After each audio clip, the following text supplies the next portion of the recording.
Το παιχνίδι μόλις θα τελειώσει, είναι και για την ομάδα της Λαμίας. Κοντά μας η βολεϊμπολίστρια της ομάδας της Λαμίας, κυρία Παλιογιάννη.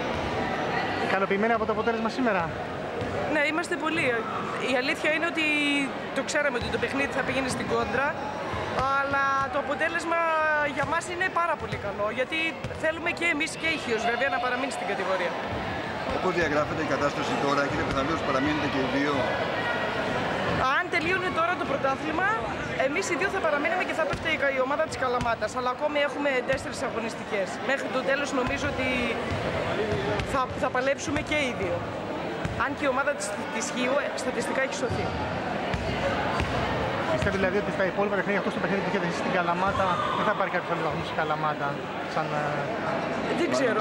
Μέχρι και την τελευταία στιγμή όλα παίζονται. Μπορεί κάποια ομάδα να μην μετακινηθεί, μπορεί να μην παίξουμε εμείς καλά, δεν ξέρω. Αλλά μέχρι το τέλος όλα θα παιχτούν στο πρωτάθλημα. Το tie break φοβηθήκατε όταν ισοφαριστήκατε στο δεύτερο σετ σε 2-2? Η αλήθεια είναι ότι εγώ προσωπικά δεν φοβάμαι, γιατί είμαι 35 χρονών. Οι κοπέλες όμως που είναι άπειρες στην ομάδα μου και είναι κοριτσάκια, ειδικά η Πασχαδόρος που είναι 13 χρονών, στρεσαρίστηκε, φοβήθηκε όλα αυτά, οι μετακινήσεις μας, αλλά δόξα τω Θεώ όλα πήγαν καλά. Ήταν ένα παιχνίδι το οποίο και οι δύο ομάδες θέλαμε πάρα πολύ.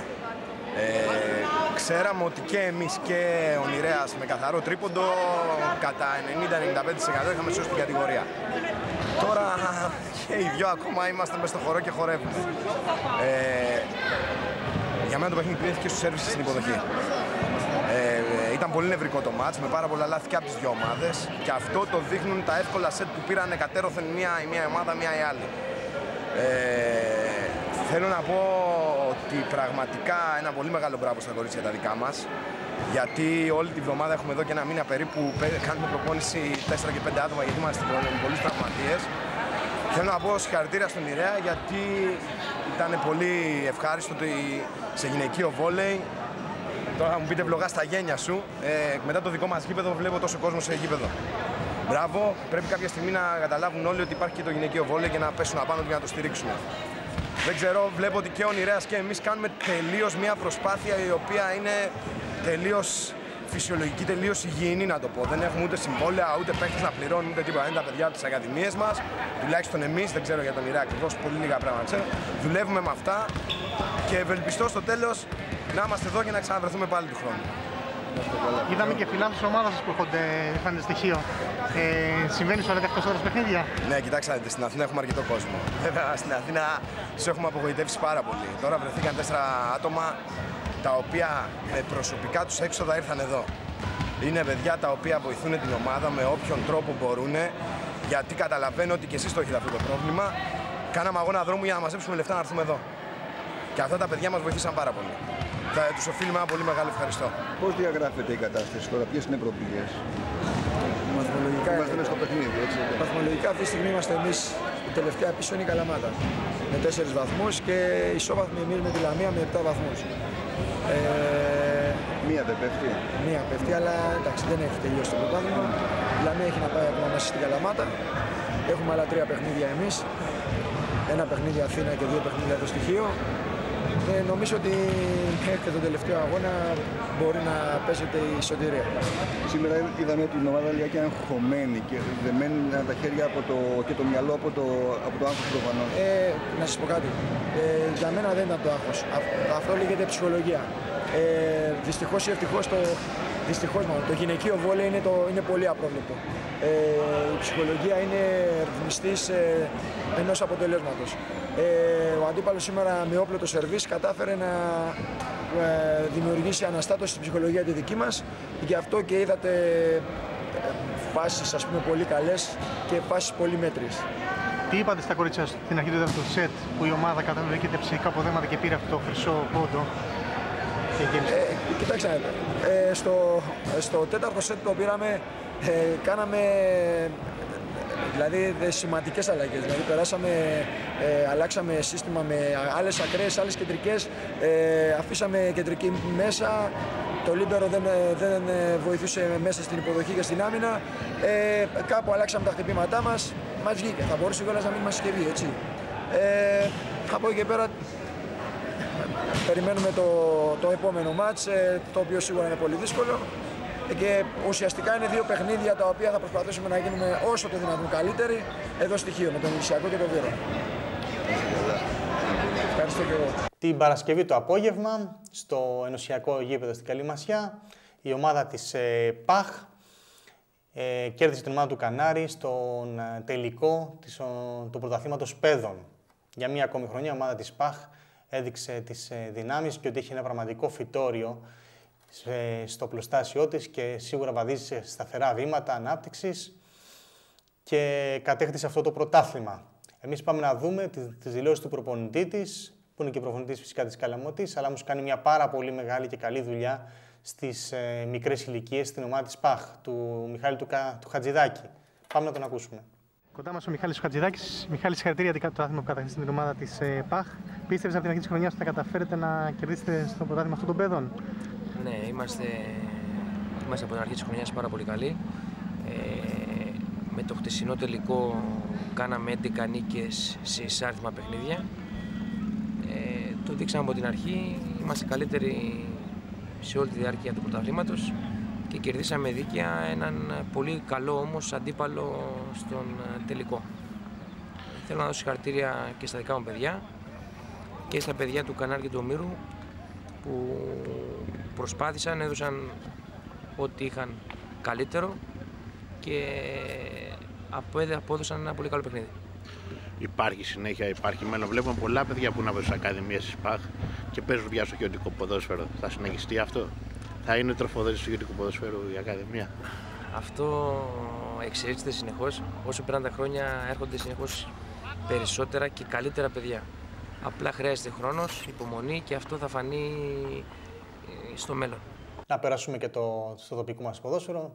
Αφού ευχηθούμε καλή συνέχεια στον Ιερά, έχει πλέον 3 αγώνες μπροστά του. Οι 2 είναι εντός έδρας με ομάδες όπως ο Ζαών και η Ηλιούπολη.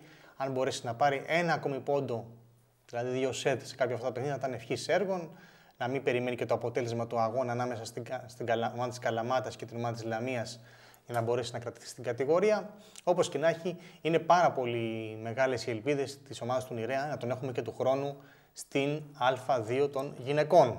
Μια πάρα πολύ μεγάλη σίγουρα επιτυχία για την ομάδα των Καρδαμήλων. Εμείς να περάσουμε τώρα στο ποδόσφαιρο και να αναλύσουμε λίγο τους αγώνες που είχαμε το Σαββατοκύριακο που μας πέρασε. Η ομάδα του Κανάρι με λίγο άγχος παραπάνω κατόρθωσε όμως και κέρδισε την ομάδα της Καλαμωτής με τελικό αποτέλεσμα 3-1. Στο πρώτο ημίχρονο προηγήθηκε 3-0 η ομάδα του Κανάρι με τον Ατσάλι, τον Βαϊντερλή και τον Σαμιώτη. Η ομάδα της Καλαμωτής μείωσε το 70 λεπτό με τον Γκιάλι, όμως από εκεί πέρα δεν κατάφερε να κάνει κάτι παραπάνω, να μπορέσει να πάρει αποτέλεσμα αυτό το παιχνίδι και πλέον η ομάδα του Κανάρι, 4 στροφές πριν τη λήξη του πρωταθλήματος, είναι πολύ κοντά στην κατάκτηση του πρωταθλήματος. Η ομάδα του Ομήρου τα βρήκε δύσκολα απέναντι στην ομάδα του Άτλα. Στο 60 λεπτό η ομάδα του Άτλα προηγήθηκε με τον Έλα και κατόρθωσε η ομάδα του Ομήρου να πάρει ένα πόντο ακριβώς στην εκποινή του αγώνα με τον Ψαρούδη τον Γιάννη. Η ομάδα της Μικρασιατικής δεν είχε κανένα πρόβλημα απέναντι στην ομάδα των Καριών. 3-0 τελικό αποτέλεσμα. Φαφαλιός, Χανδράς Και ο Λελάκης με αυτόν τον γκολ, τα 3 γκολ για την ομάδα της Μικρασιατικής, που δείχνει να ξεφεύγει την περιπέτεια των μπαράζ. Πλέον έχει 27 βαθμούς. Η ομάδα του Άτλα που είναι στα μπαράζ έχει 20 βαθμούς. Με μία ακόμη νίκη στις επόμενες αγωνιστικές θα εξασφαλίσει και μαθηματικά την παραμονή της ομάδας Μικρασιατικής στην κατηγορία. Μια ομάδα πρωταθλήτρια πριν 2 χρόνια. Πέρσι πήγε στην τέταρτη εθνική κατηγορία. Φέτος φύγανε πάρα πολλοί παίχτες με σχεδόν πολύ μικρό μπάτζετ η ομάδα της Μικρασιατικής και της οικονομικής κρίσης. Άλλωστε, κατορθώνει και κρατιέται στην κατηγορία και κάνει και πάρα πολύ καλές εμφανίσεις.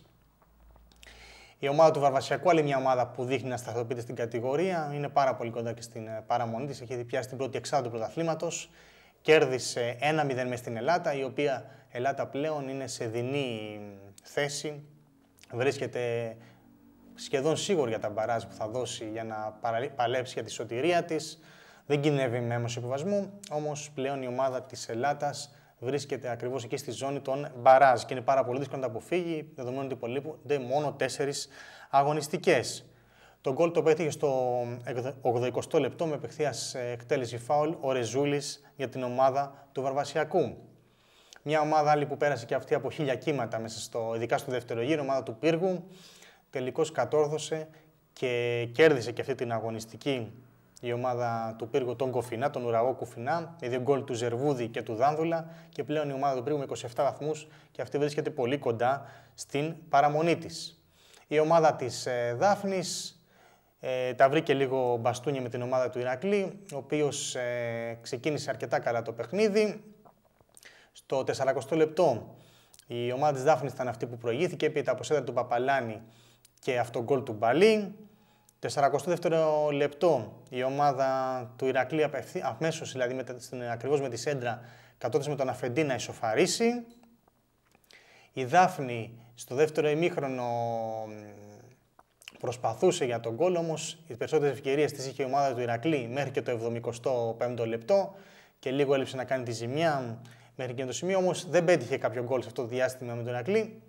Ο νόμος του ποδοσφαίρου τιμώρησε την ομάδα του Ηρακλή και στο 83ο λεπτό Ελευθερίου, σε μια φάση που δεν θύμιζε γκολ, με ένα πλασέ επί τα παδράνια της αμυντικής γραμμής του Ηρακλή έκανε το 1-2 και στο 89 ο Μονιός επί από πάσα του Παπαγιάννη έκανε το 1-3, το τελικό αποτέλεσμα. Εμείς πάμε να δούμε τα γκολ από αυτόν τον αγώνα και μετά τις δηλώσεις που μας έκαναν 2 προπονητές. Ο Στέφανος Παπαθεοδόρου, που ήταν πρεμιέρα σε επίσημο αγώνα με την ομάδα της Δάφνης, να το ευχηθούμε και από την εκπομπή μας καλή επιτυχία, και ο Σταμάτης Οξίδας, ο προπονητής του Ηρακλή. Πάμε στα Θημιανά.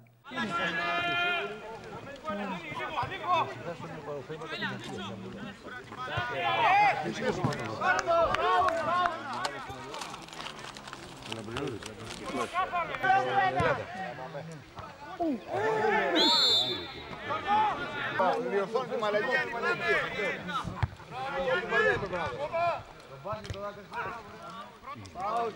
Θέατρο.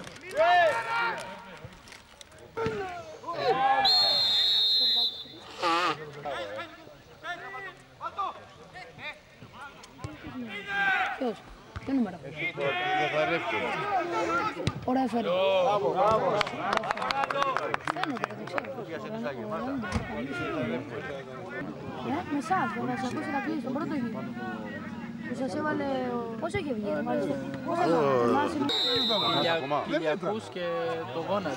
Το διάβασε αυτό. Πιο καλά να πίνει μέσα. Όχι μόνο για άμα ξαναρθεί και το κάνει.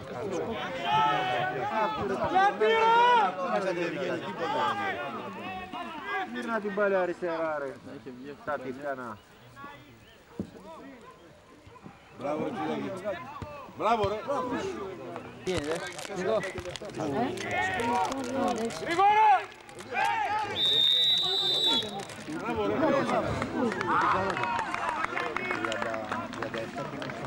Αν δεν πει από εκείνη θα δεις. Εγώ δεν είναι πάνω αυτό.